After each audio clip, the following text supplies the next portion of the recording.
drugs would make you cool.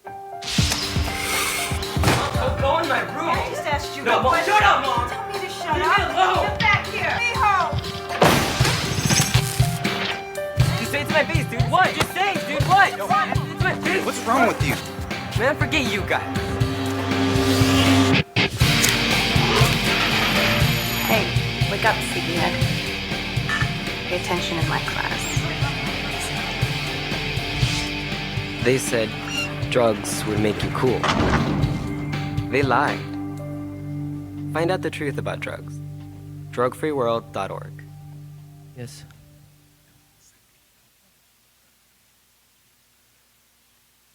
So, this is the video from Drug Free World, guys. If you're gonna look it up, but there's more videos on that website. So what are we doing here today, guys? What are we doing here? Today we're talking about drug awareness. It's a big topic. It's a very dangerous topic. And it's also a very relevant topic. I think all of us have seen people who are struggling with drugs or smoking or problems with certain behaviors, right? So, but why we should give awareness if it's something obvious? Why I should let you know? If you know it's dangerous, if it's bad, why should I give awareness of this or even do a talk like this? Why? Because first, addiction is very sneaky. It's very subtle. It can happen so quick. It can happen to anyone. Strong people, smart people, rich people, Christian people, religious people, deacons, servants, churchgoers.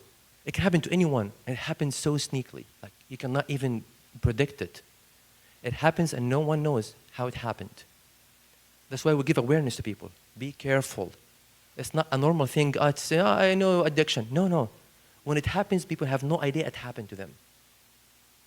The second point is, when we think about addiction, not just illegal drugs, because in your mind you'll think, I know addiction. It's I know the illegal drugs. I'm away from this. No. Now it's more than that, way more than that. A lot of things can be illegal, but people can get addicted to it and destroy their life. So it's not just the stereotype addiction problem that you may watch in movies or think, oh yeah, people are on drugs or heroin. No, there are so many ways that people can get addicted, and with legal things. That's why we give awareness. So don't be confused. So what is addiction? What does it mean? What does addiction mean? Can someone tell me, guys, what do you think? What is addiction? If you want to define the word addiction, what comes to your mind? Raise your hand if you want to talk, please. Kevin? Huh? Alcohol, I'm asking about the definition of the actual thing. Not what you do in addiction. What happened? What's addiction? Yes.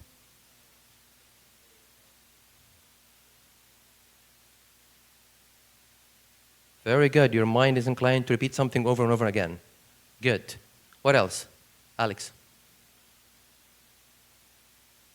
Very impulsive behavior, right? Pushing you to do something. Yes, good job.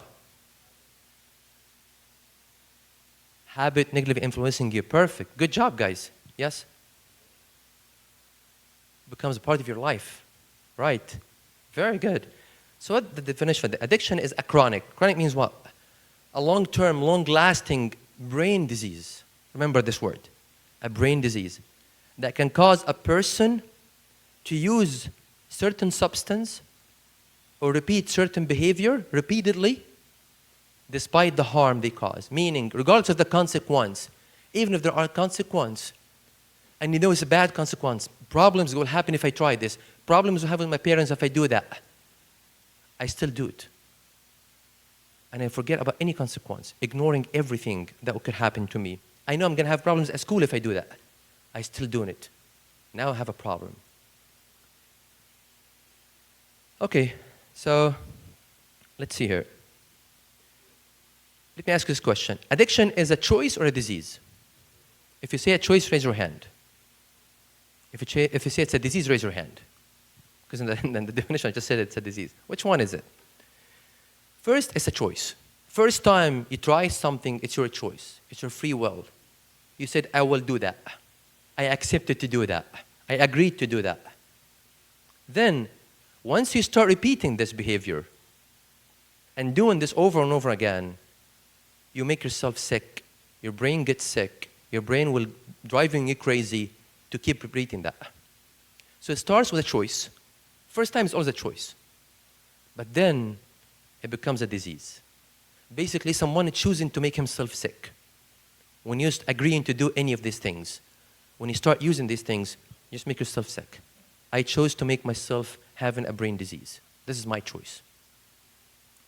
So it starts a choice and then a disease. Let's see how bad can it get. They said heroin would be the best high I ever had.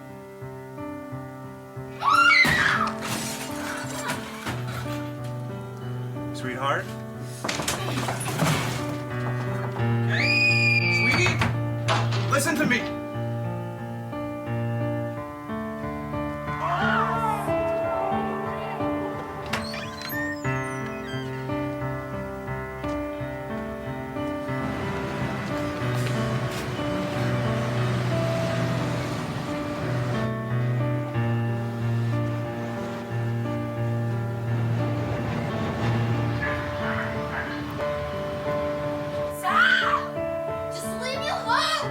They said heroin would be the best high I ever had. They lied. Find out the truth about heroin.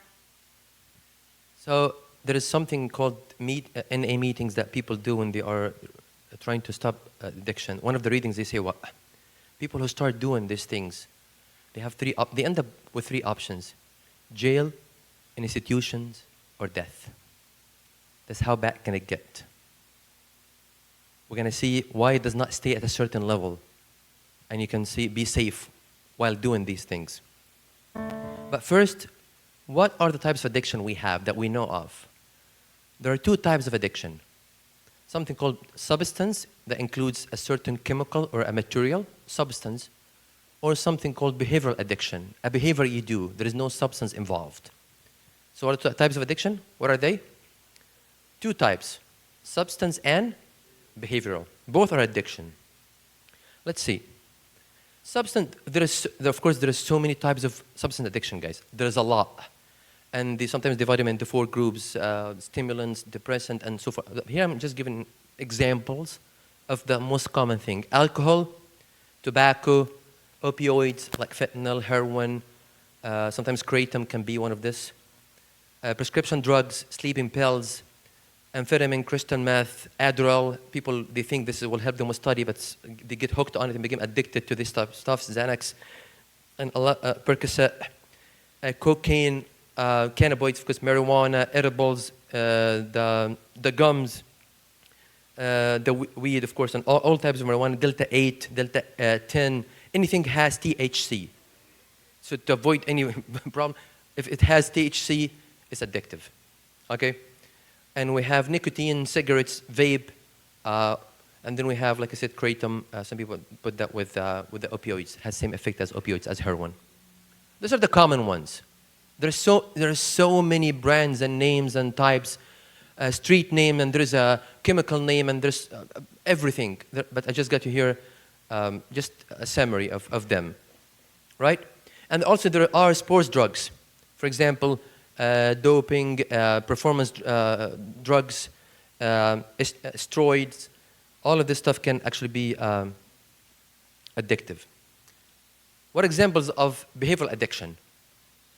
And we may know them: watching pornography, gambling, all types of gambling, guys, cryptocurrency, sports betting, casinos, lottery, anything of this type is called gambling. This is addictive too. Video gaming, eating disorders, sex addiction, social media, shopping, internet addiction, shoplifting, hair pulling, fire setting, self-cutting, TV watching. This is called behavioral addiction. Yeah, this all behaviors. There's no substance. There's nothing goes into your body, even with food addiction. The problem is with the food, the problem is the behavior. I just want to eat. So I start having eating disorder. Okay? Those are the types of addiction we have. Examples.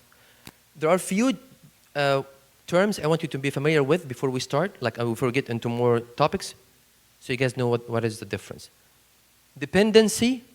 What's dependency?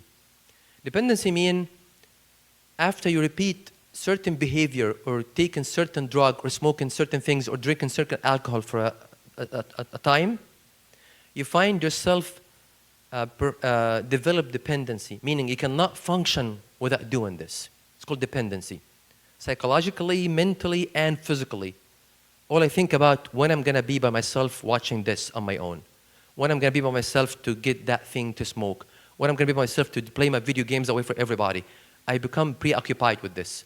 Now I'm dependent on it. I feel the day cannot pass by until I do this. This is dependency, guys. That's a problem here. Okay? I will have questions in there, okay? Withdrawal. Withdrawal mean, let's say I found that this is bad and I try to stop. If I find myself struggling to stop, that means I became more accustomed to this, my body is dependent on it, and I have something called withdrawal symptoms.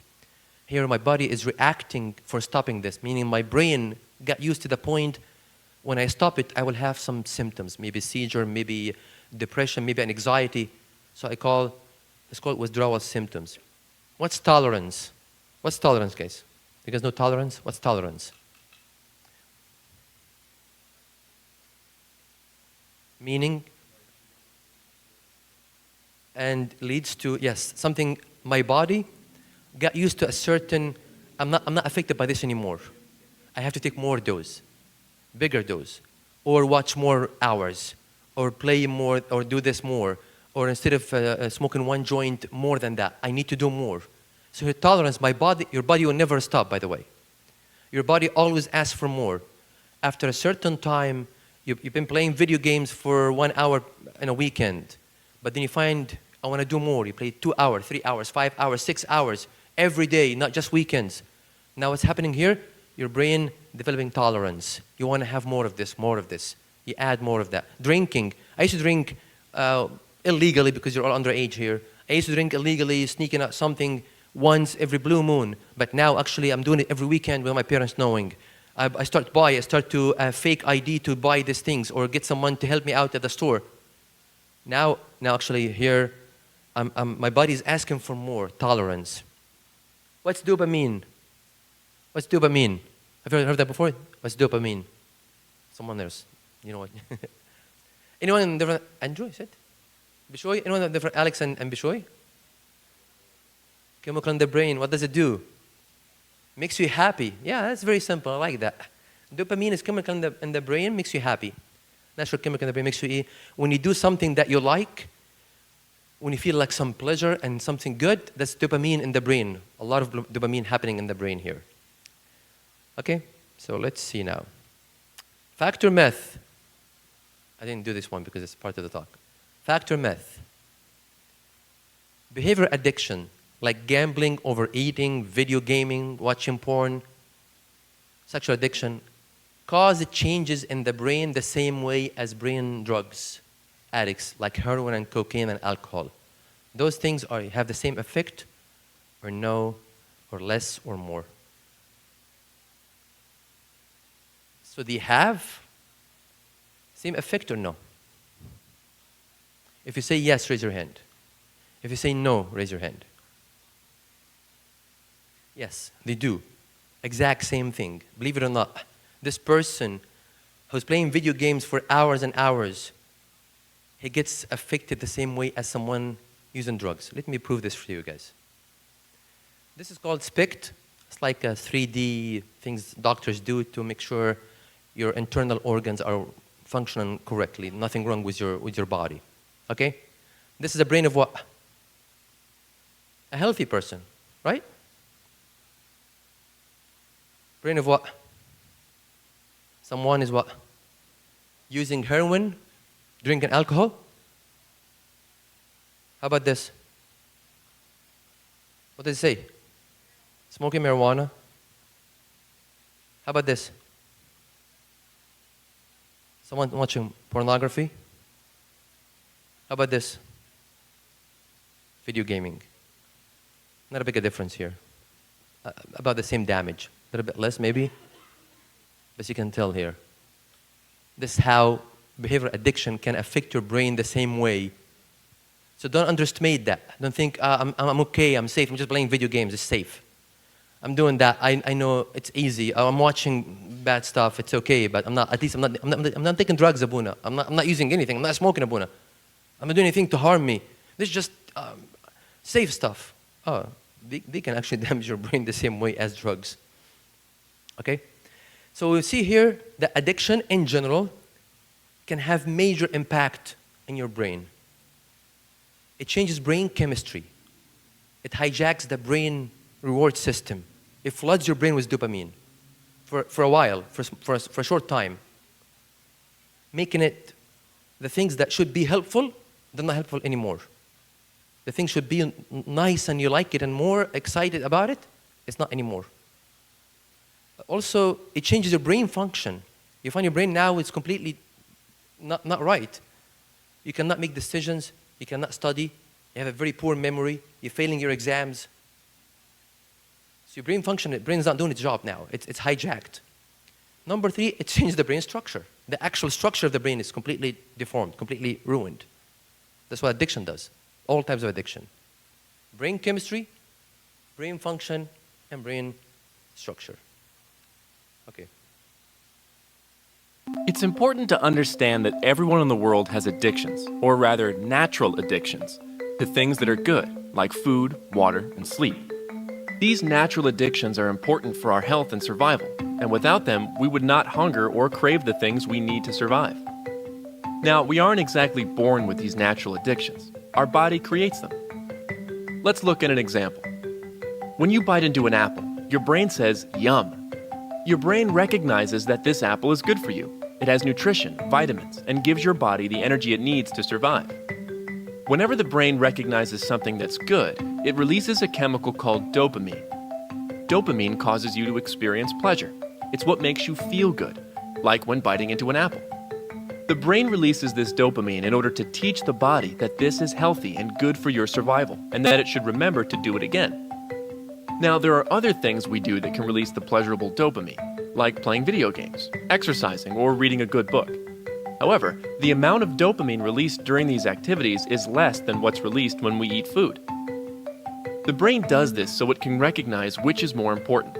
So if you go 2 days without reading a book, or 2 days without eating food, your body is going to crave the food over the book. As such, your brain creates what's called a hierarchy of survival, which ranks how important each of these things is to your survival. Now, there are some things that will not cause the release of dopamine, like eating soap or punching yourself in the face. The brain knows that these things are not good, and therefore does not release the pleasurable dopamine because your brain does not want you to do it again. Now, let's look at alcohol, marijuana, tobacco, and other drugs. These are all classified carcinogens, proven to cause cancer and other fatal diseases. Now, your brain should recognize that these things are harmful to your body. However, these substances have special chemical characteristics that fool the brain into releasing dopamine, oftentimes in much greater amounts than the body has ever experienced before. Because of this, the body is fooled into thinking that these things are good and important, sometimes even more important than food, water, or sleep, and consequently hijacks the #1 spot in your survival hierarchy. So now, if you go 2 days without eating or 2 days without drinking alcohol, your body will actually crave the alcohol over the food. This is an extreme case of addiction, where the person addicted believes that they will die if they don't get it. Okay, guys. I think there's more here. Why the voice? What happened with that sound? I don't know what happened.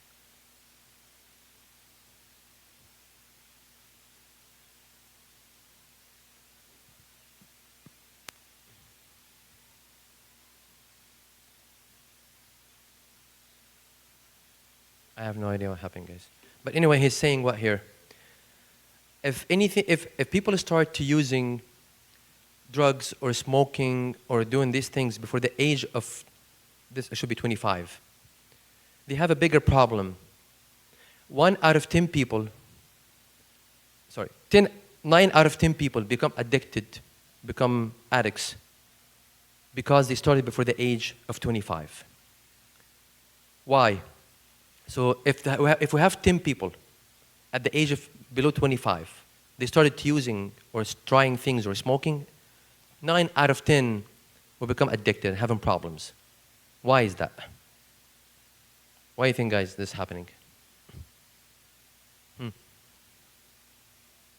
And what happens if the brain is still developing? It causes a permanent damage to your brain. Imagine there's something growing, still developing, still growing, and in the middle of that growth, you interrupted that, and you added something different to ruin this. This thing will grow with the problem that you introduced to it. And that's a big problem. Even if you wait after 25, let's say wait after 25, okay? It's still going to have problems, but the problem is more severe. The problem is bigger and more severe if you start younger, because your brain has not been developed yet. Look at this, guys. Look at this photo here. All the areas are green, yellow, and red. Actually, green, yellow, red, and blue. Those are undergoing growth here. They're not developed yet. The only areas are developed in your brain are the purple areas. So anything green or yellow or red or blue, that's all not developed yet.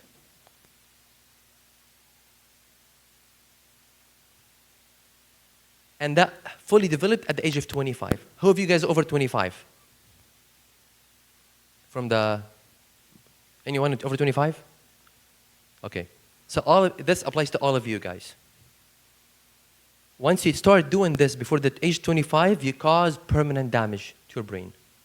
Well, here comes a very important question. What does my brain do to me? Maybe it's not an important organ in my life, in my body. Brain is not a big deal. I can live without my brain, right? It's not an important organ. What does it do to you guys? What is your brain responsible for? What does it do? Huh? Everything, like what?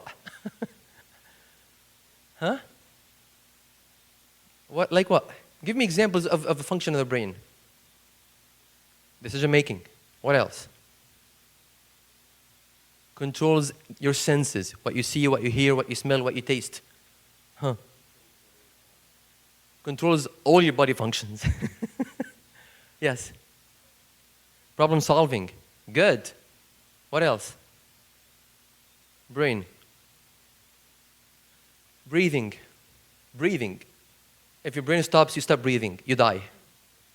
That's how people die from overdose.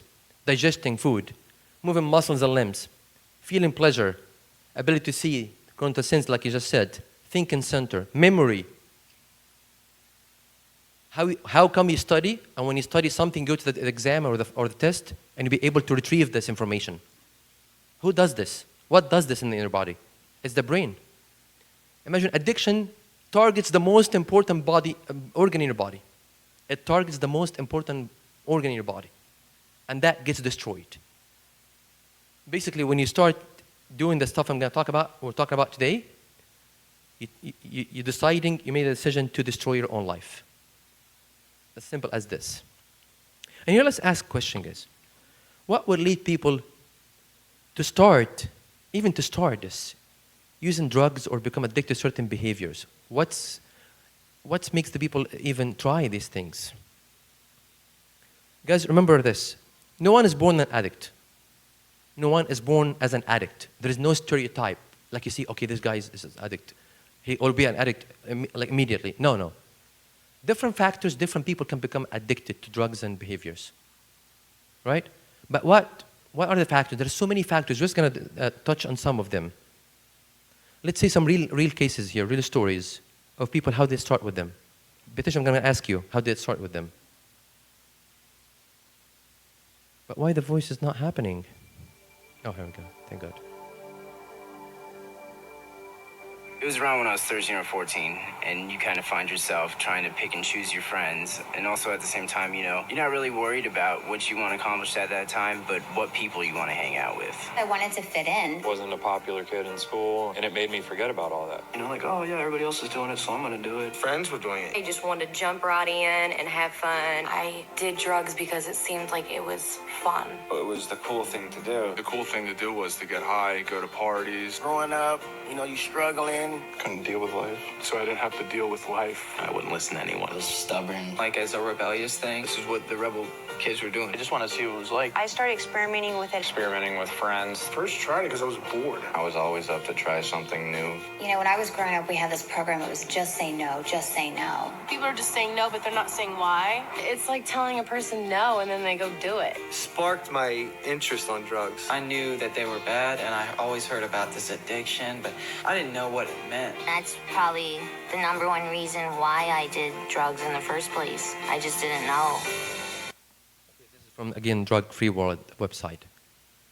Let me ask you guys, what are the reasons let people to start using drugs? Raise your hand and tell me one. No, not sure. Daniel. Peer pressure. Anthony. Okay. Curiosity. I cannot hear you. Cool thing to do. Yes. What else? Anthony. Coping mechanism. Daniel. Trying something new. What else? This is a lot of stuff. Yes. Dennis, okay, said it. Huh. Boredom. Yes. Chris. I cannot hear.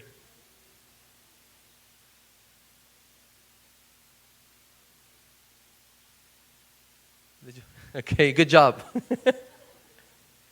Wanted to feel good. Bad friends. Hi guys, tell me something. How do people start using drugs? Why? Why people start using drugs? They think they're cool. Yes, they wanna look cool. Yes. There are so many reasons here. Some people said what? They didn't know. They didn't know. They said, only say no, only say no. We're gonna talk about these things. Let's see. Number one here, curiosity and peer pressure. And we all know this. Teens or adolescents or high school or middle school or college is the most time you feel pressured by your peers and by your friends. You don't want to feel left out. You want to feel like you fit in. I'm cool. I don't want to feel like missing out. Whatever they do, I will do it. They may even ask you to do it, to be a part of their group. And they pressure you to do that. And you feel pressure and you put your pressure on something, I have to do this to be a part of the group. And based on this, people can start doing that, even though they don't have to do that. I'm not saying this is a good reason. That's a very wrong reason. All of the reasons I'm going to say is very bad reason, very wrong reasons to start using. But the problem is people fall for this. They fall for it. But you shouldn't do that. You should be in control of your life. Be in control of your life. Do not let people control what you do.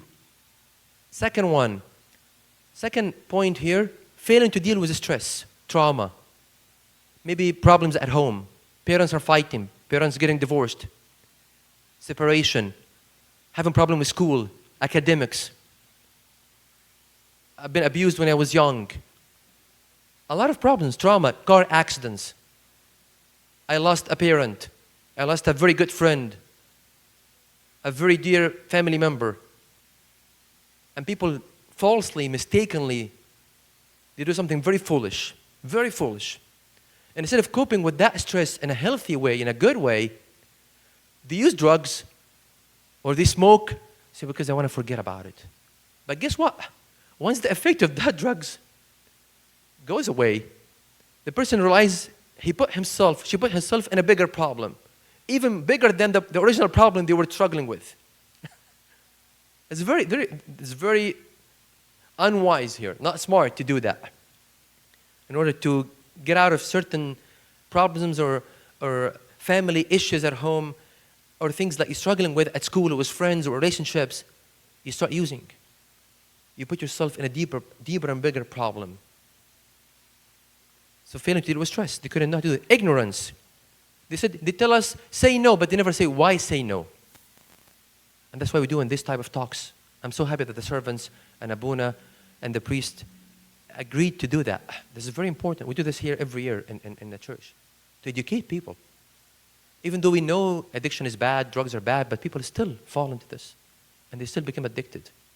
And that's why we're raising awareness here, to be preventive, be proactive, to teach people about the addictions and the danger of addiction. And the problem can come with addiction. So it can be ignorance. People didn't know. Another one, job requirements. when you grow up a little bit and become in college, or maybe after college, you'll be able to drive and look for jobs. You find some jobs are very tempting. The environment is very tempting. If you're working at a bar, or a club, or a casino, or a cruise ship, or even working at a gas station, they're finding gambling around you, drinking around you, drugs around you all the time. And you find it a very tempting environment. And here, it's a lot better to say no to these things, even if the income is good, but to save yourself from the risk and the pressure of these environments. And that's why a lot of people in these environments, they are drug addicts, they're alcoholic, they have gambling problems, because you see this all the time around you. So don't fall for the, it's a good pay, I need the money. You're destroying your life. Okay? Social environment. What else, guys? Number 5, let me see, what is this here? He said he'd love me forever if I smoked crack with him. Just wait there! What are you talking? You're nothing! You're just... I love you! I'm trying to help you.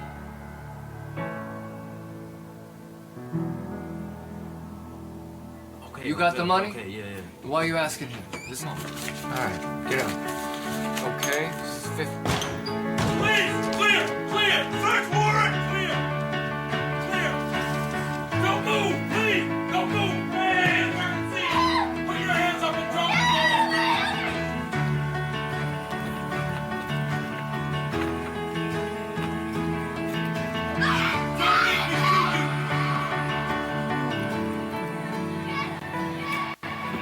He said he'd love me forever if I smoked crack with him. He lied. Here, this one is relationships. Relationships can do that. And not be friendship, but other relationships. For the sake of love and finding someone that cares for me and someone to love me and give me support.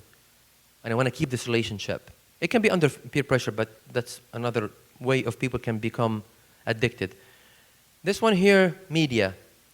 Of course, movies, social media, commercials, ads, songs. Showing smoking and drinking and using is a cool thing to do.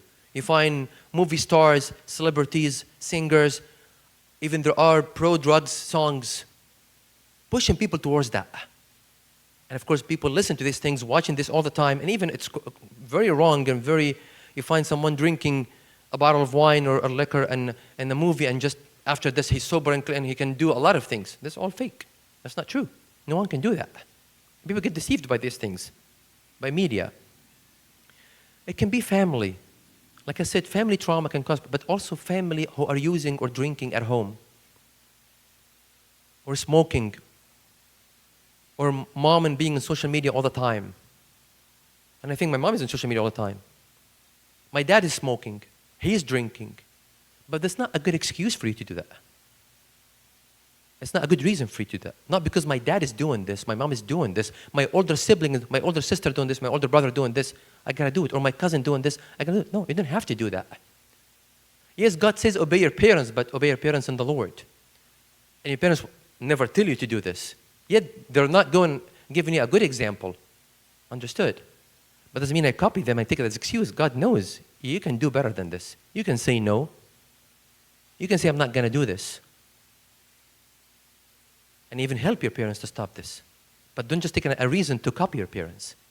And make it as justifying this. So family can be a problem. The last one here, drug dealers. They trick people. They lie to them. Let's hear what actual drug dealers said. Real drug dealers here. I don't know what the voice in here. Sorry. Anyway, the sound is just weird every time. What is he saying here? He said we lie to people. We tell them we're going to make you cool, going to make you strong, going to make you smart. And we just lie to them to get their money. Those are real drug dealers. But sorry about the sound. Let me see if I can refresh this.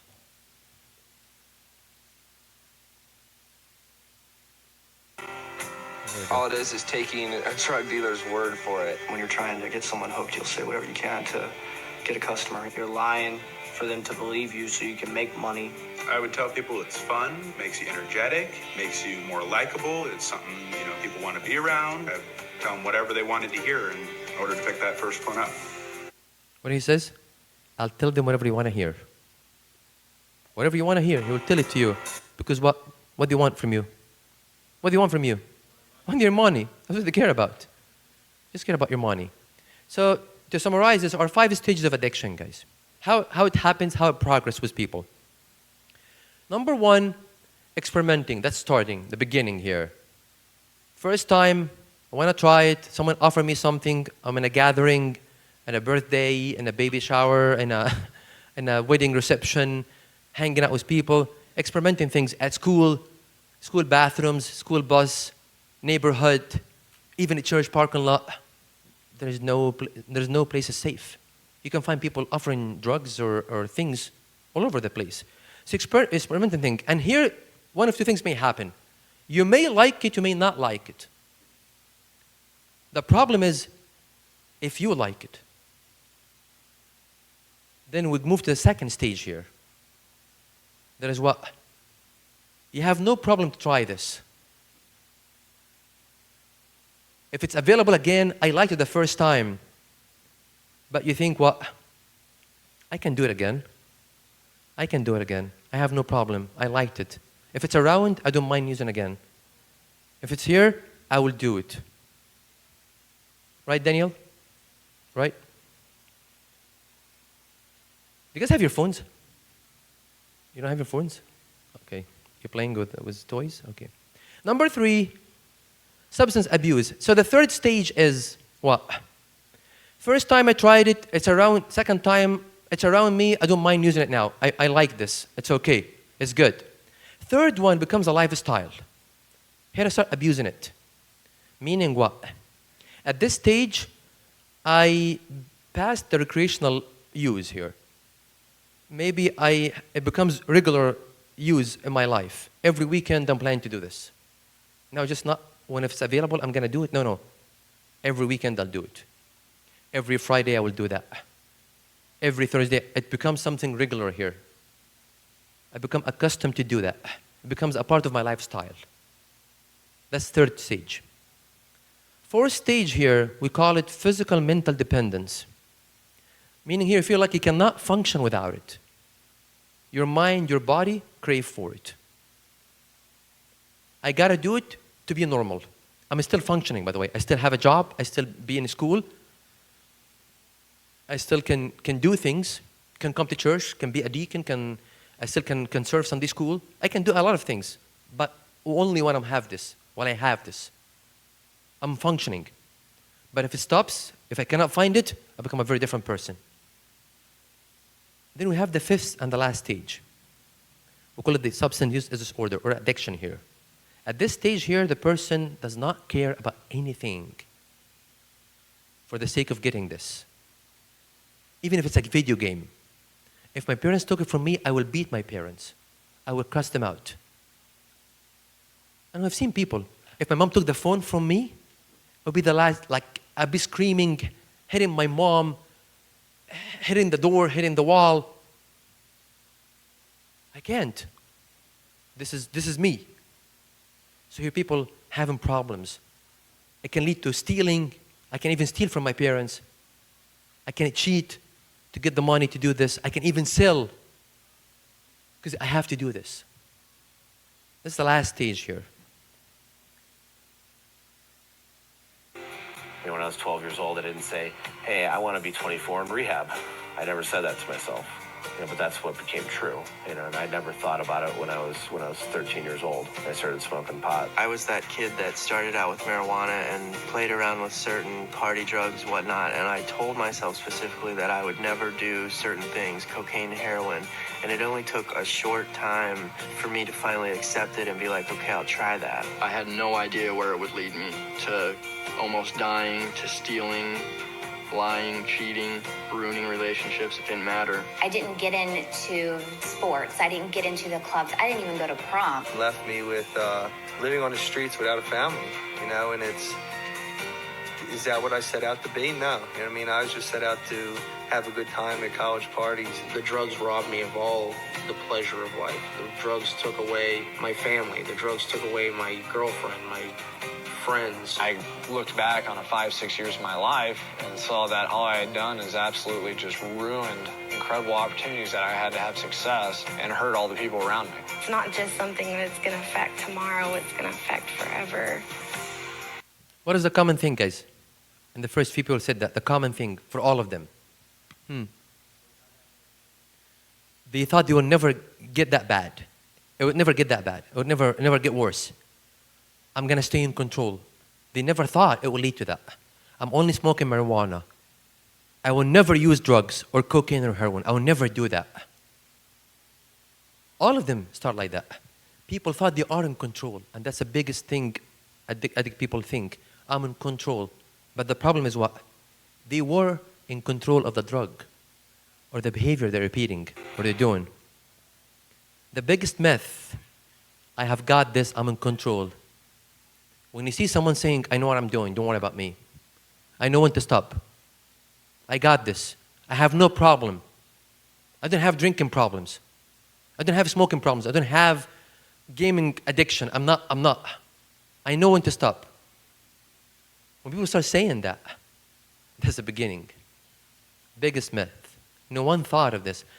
People tell me, Abuna, when I go to weddings and receptions and stuff, I just like to drink. Or maybe hanging out with friends or a feast or something. I like to drink 1 time, 2 times. Is that okay? I ask them the question, do you think people who are alcoholic right now, how did they start? How did they start? Do you think in their mind said, my goal after 5 years to be alcoholic, that's my goal in life? I'm planning to be alcoholic after 3 years. No one thought of this.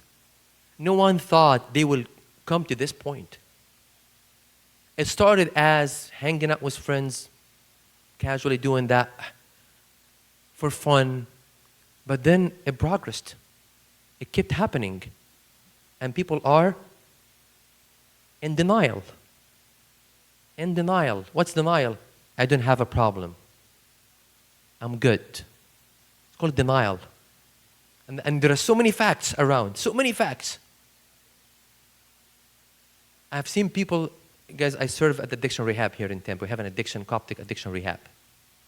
And I've seen people saying crazy stuff.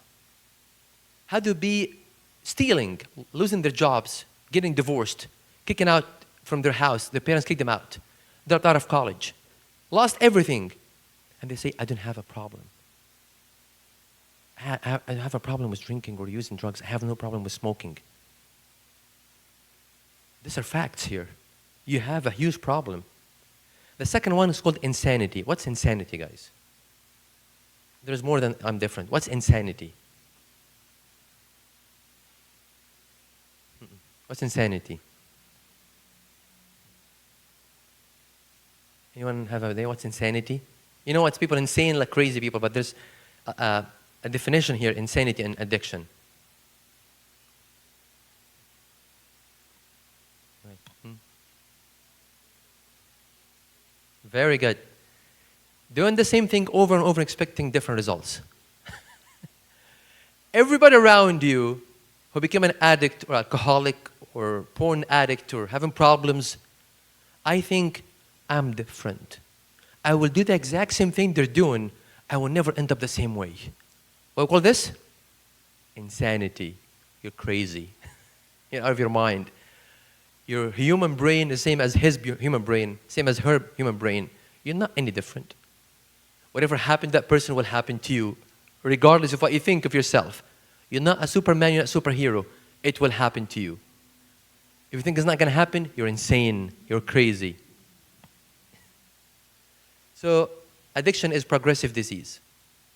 It can be rapid, it can be slow, but it happens, you go down all the time. As long as people are using or repeating these things, it just goes downhill all the time. Okay, here let me stop. Did the Bible ever talk about addiction? Give me examples.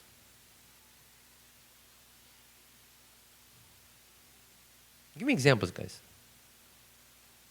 Wait, Babish. Where did the Bible talk about addiction? Who? I cannot hear. What did he say? Stephen, what did you say? The New Testament. Good. That's very specific. What else? Huh? Good job, Stephen. Yes. What in the New Testament? What in the Old Testament? Anyone can guess? At any point when you read the Bible, did anything you went through and you said, oh, wow, this is addiction. I didn't know the Bible has this. Something stuck out to you. In the Bible. Because all of us are just science and all facts and people been going through. But did the Bible mention that? No? Yes? Yes? No? Alex, anything in mind? Sexual morality, yes, here we go. That's true. Sexual morality. Who had sexual morality addiction in the Bible? Sodom and Gomorrah. They have homosexuality. That's a sexual addiction. Good job. What else? Who else? Famous people had sexual addiction. Yes. A Samaritan woman. Good job. Very good. Anthony. Solomon. Yes. How many wives he had? 1,000.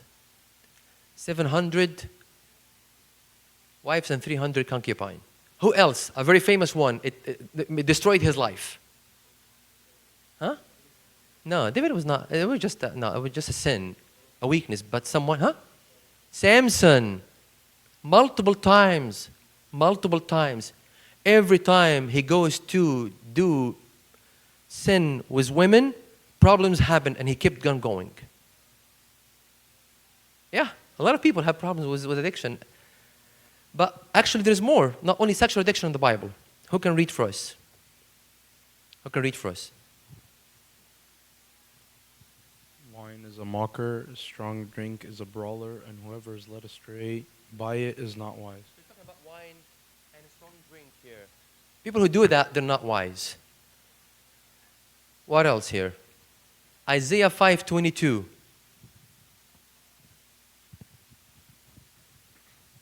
Woe to men mighty at drinking wine. Woe to men violent for mixing intoxicating drink.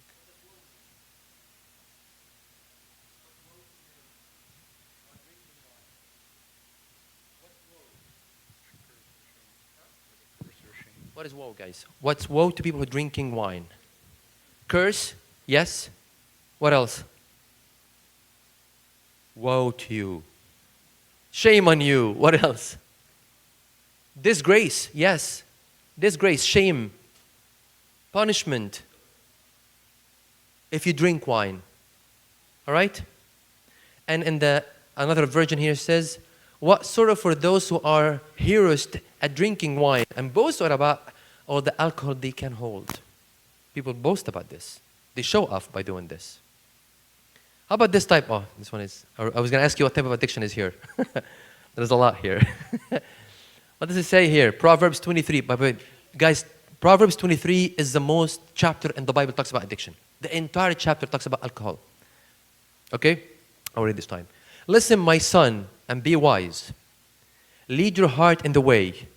Do not be with those who drink too much wine or eat too much meat. For the man who drinks too much or eats too much will become poor, and much sleep will dress a man in torn clothes. Those are talking about drinking wine and food, eating disorder, and alcoholism. 1 Corinthians 6:9. We have multiple addictions here. Do you not know that the unrighteous will not inherit the kingdom of God? There are people, he can give us a list of people who cannot go to heaven. Do not be deceived. What does it mean, guys? You may have people doing this, and you think it's okay because they're doing it. I can do that. He said, no, do not be deceived. Don't be deceived, guys. Don't be deceived by the phone, guys. Neither fornicators or idolaters or adulterers. What's the difference, guys? What's the difference between fornicators, idolaters, and adulterers? What's the difference? Fornicators, people who are not married and having sexual behavior with other people. Idolaters, people who worship idols, idol worshippers. Adulterers, who people who are married and they cheat on their spouses.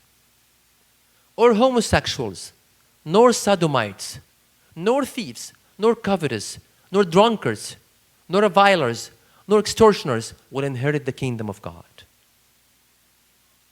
What kind of addictions here listed in this point? Give me one. Alcoholism, yes.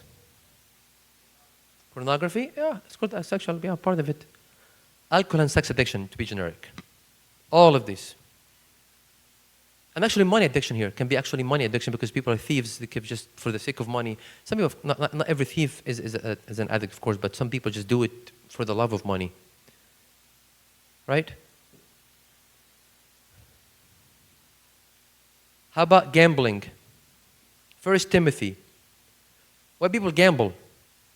Why do betting and cryptocurrency and do things on internet and buy scratch off or those lottery things? For the sake of what? I want to win. I want to make more money. For the love of money is the root of all kinds of evil. The love of money, what? All kinds of evil. I'll take questions at the end.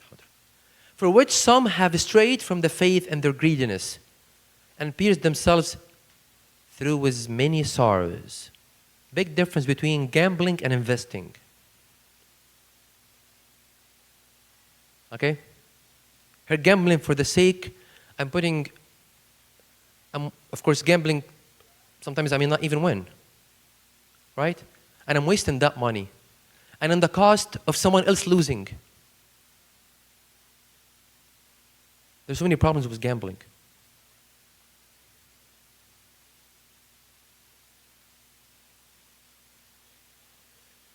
Someone will say, okay, Abuna, okay, I'm good. I think I'm good. Bible never talked about smoking.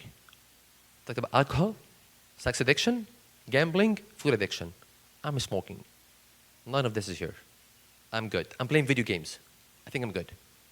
I'm safe. Right? Bible didn't say it. I'm okay. Is that true? Am I okay? I'm not okay. Why? 1 Corinthians 6:12. All things are lawful for me, but all things are not helpful. All things are lawful for me, but I will not be brought under the power of any.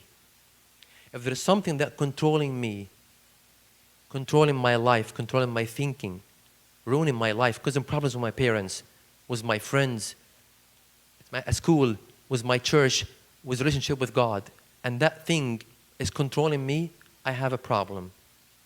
It doesn't matter what you name it.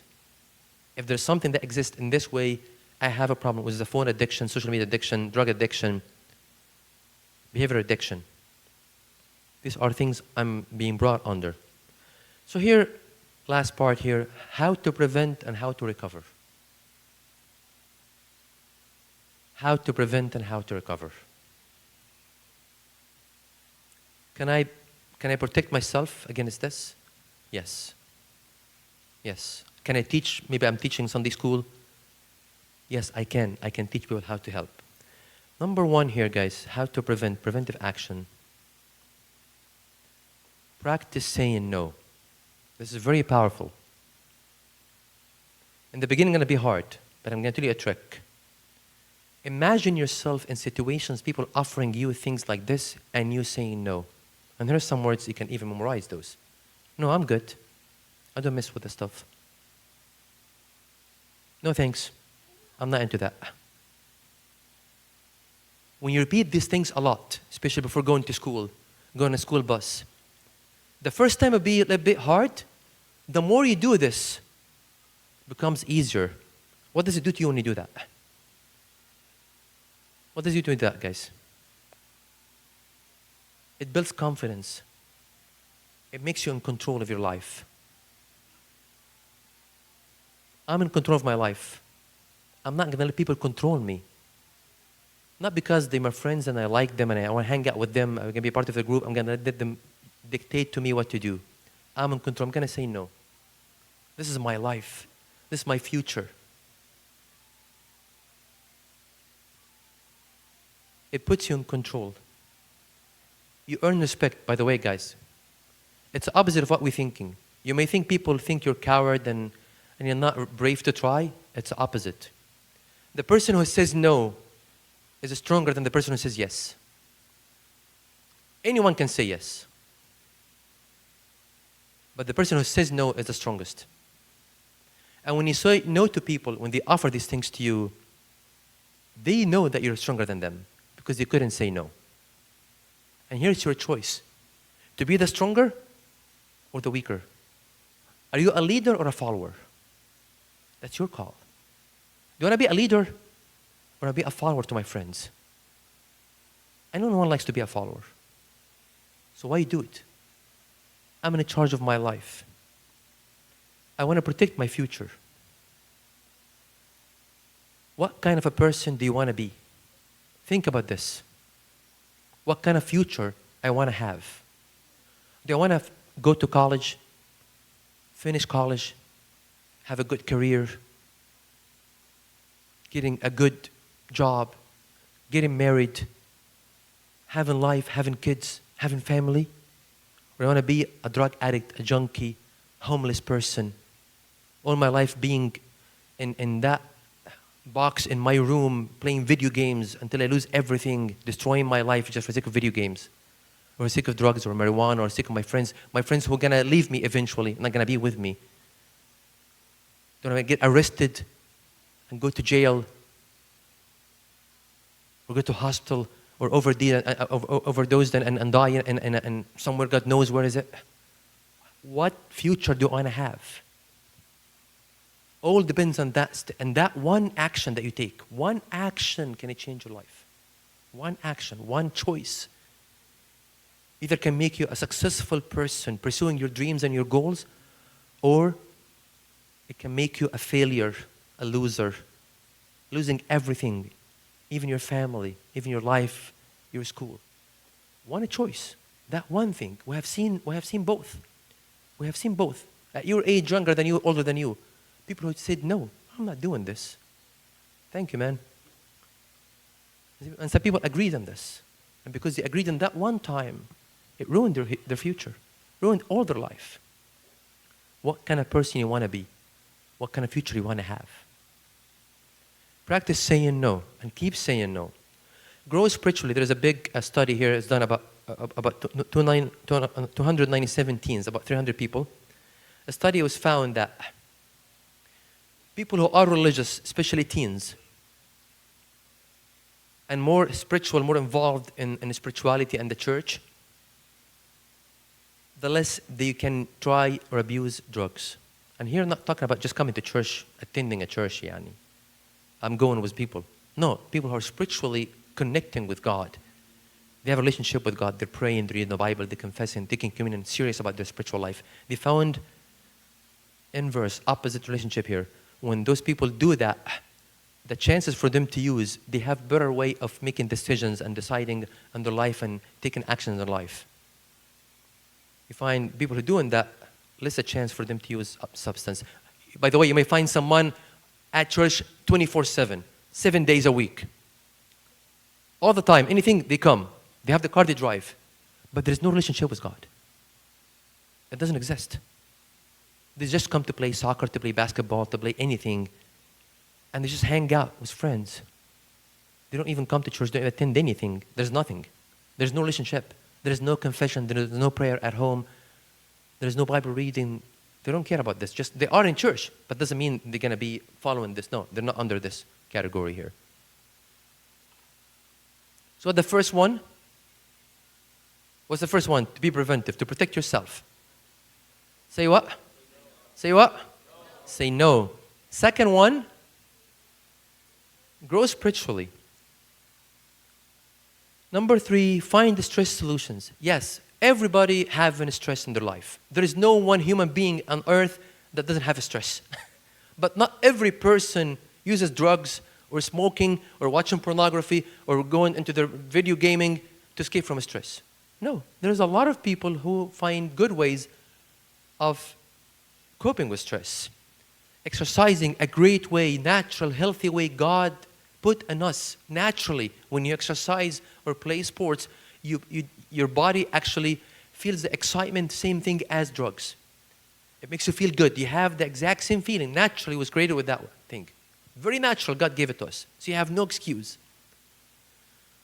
Hobbies, listening to music, cooking, anything, art, going to church to help, serving. Those are things that can help you. Talk to someone you trust. Talk to a servant, an older sibling, a cousin, someone. If you have stress going on in your life, certain trauma or things bothering you in your life, and you cannot cope with it, and it's heavy on your heart, find someone you trust. Talk to Abuna. Talk to someone you trust. If you have a good relationship with your parents, talk to your parents. Talk with someone you trust in the church and open up. Just vent.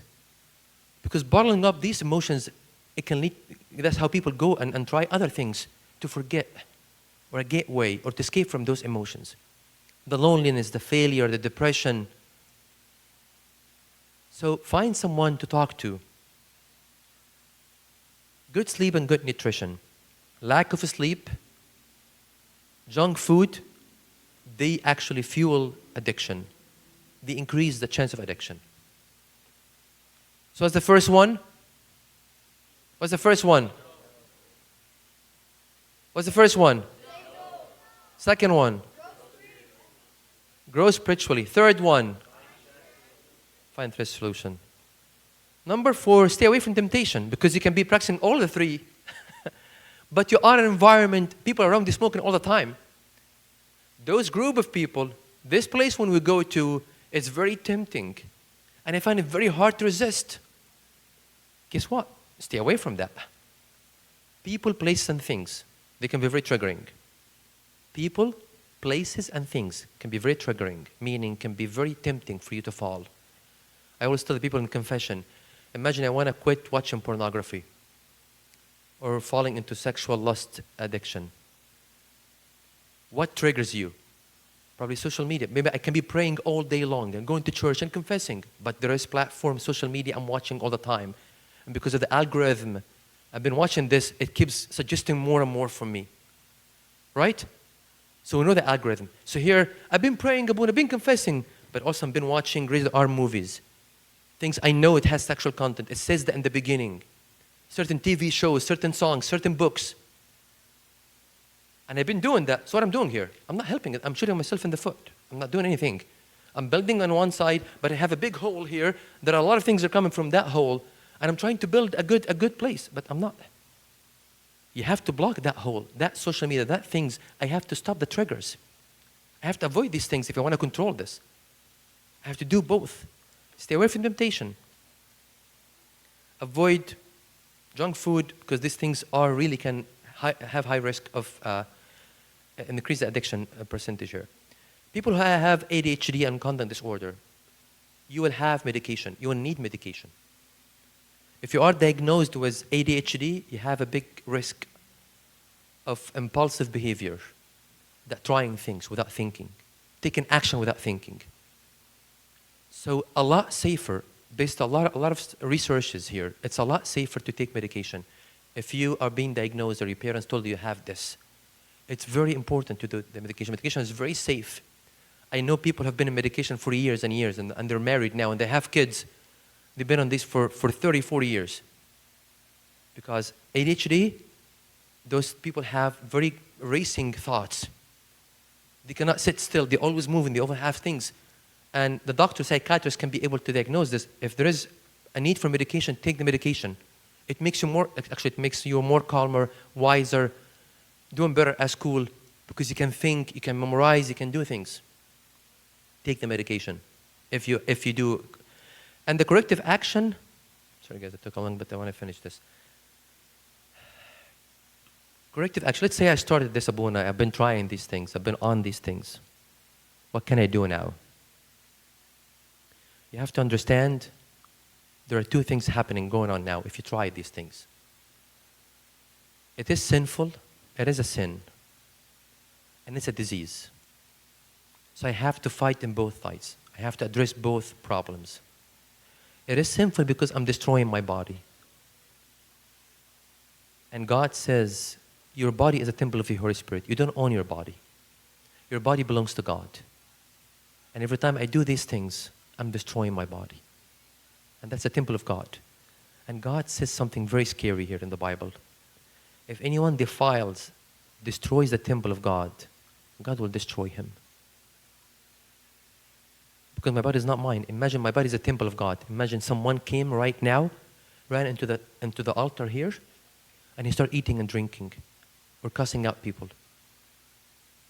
or throwing trash. What we think of that person. What God will do to that person. Exact same thing. My body is a temple of God. That's what the Bible says. Your body is a temple of God. Or someone is smoking inside the altar of God. Or using drugs here. That's exactly what I do to my body when I do these things. God will destroy that person. So it's sin. Here, offer repentance before God. Ask help. Christ says, without me you can do nothing. If you want to quit this, it's a hard thing to quit. We know it's hard. But God says, I will help you. Get me involved. In the addiction rehab that we have here, people can get off and quit hardcore drugs. First, by coming back to God, by returning to God, by spirituality. And second, by counseling and professional help. Ask God, and God said, I will help you. Yes, God can help you with this. Even if it seems impossible, I've tried a lot, and I've tried many times to quit. It's not working. God's saying, I will help you. I can do all things through Christ who strengthens me. Fear not, I am with you. God is saying this. God wants you to quit, by the way. God wants you to quit. So He will help you to quit. If you seek Him, if you ask His help, if you are doing any of these things I just mentioned, He wants to help you. He will give you grace. He will help you, give you power and strength. Fear not, I am with you. Don't be dismayed. I am your God. I will strengthen you. He gives power to the weak. If you think you're weak against this habit, God says, I will give you power. I will increase strength. Behold, God is my salvation. I will trust, not be afraid. The Lord is my strength and my song. This are all promises from God, guys. God has given us hope here. I will help you. Second point, confess. Say it with Abuna. If we confess our sins, He's faithful and just to forgive us our sins. As promise from God. If we confess our sins, God will forgive us. Don't worry about what Abuna thinks. A big trick, guys, the devil uses all the time. You don't want to tell Abuna about this. Abuna will think bad of you. Abuna gonna look down at you. Abuna may tell your parents. Abuna not gonna like you anymore. Tricks and lies from the devil. Big lies to make you stop and not confess and get rid of these chains. The opposite is true. When someone comes in confession saying, Abuna, I've been struggling with this bad habit, and they tell me I've been using this or smoking this or watching this, I tell you what, I'm proud of you. Good job for coming today. That's the first step to break out of this habit. They keep you hiding it. The more you hide in this, you're making it stronger and stronger, and you'll never get out of it.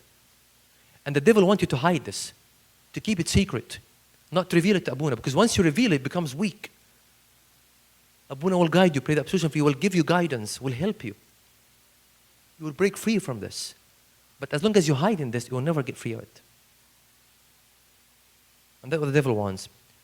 Confess to Abuna, take communion. Fasting is a very powerful tool, extremely powerful tool to give you self-control. Again, even for the correction part, practice saying no from now. Find the stress solution. The stuff we just mentioned for preventive is also good for corrective. Unless someone has problems and been using drugs for a long time, there are ways around us in every place, in every city. Inpatient programs and outpatient programs. They're available everywhere. Some people can go outpatient programs and attend certain classes, go certain groups and certain meetings. But I don't have time to talk about this now. And some people have inpatient program. They have to admit to a certain place, certain hospital, a certain inpatient program. And this is our addiction rehab here in Florida. The only Coptic addiction rehab in Florida here. The only Coptic one in America. It's in Florida here, north of Tampa. It's called Triumphant Christian Retreat. It was established in 2016, and this is a chapel over there. And we have both substance and behavior addiction. It's for males only, not females. And we have different programs based on type of addiction. And we have group therapy, individual counseling here. And here Sayyidina actually comes, attends liturgy with us, with the graduations of people and people who have finished the program. And also we have some recreational stuff for them. We have, and this is a room of the people who are in the place. Look how their life changed. From never been to church, using drugs, never prayed, never had anything relationship with God or the saints. This is how they transformed their life. Being closer with the saints and having them around them, praying all day, praying and having other things too.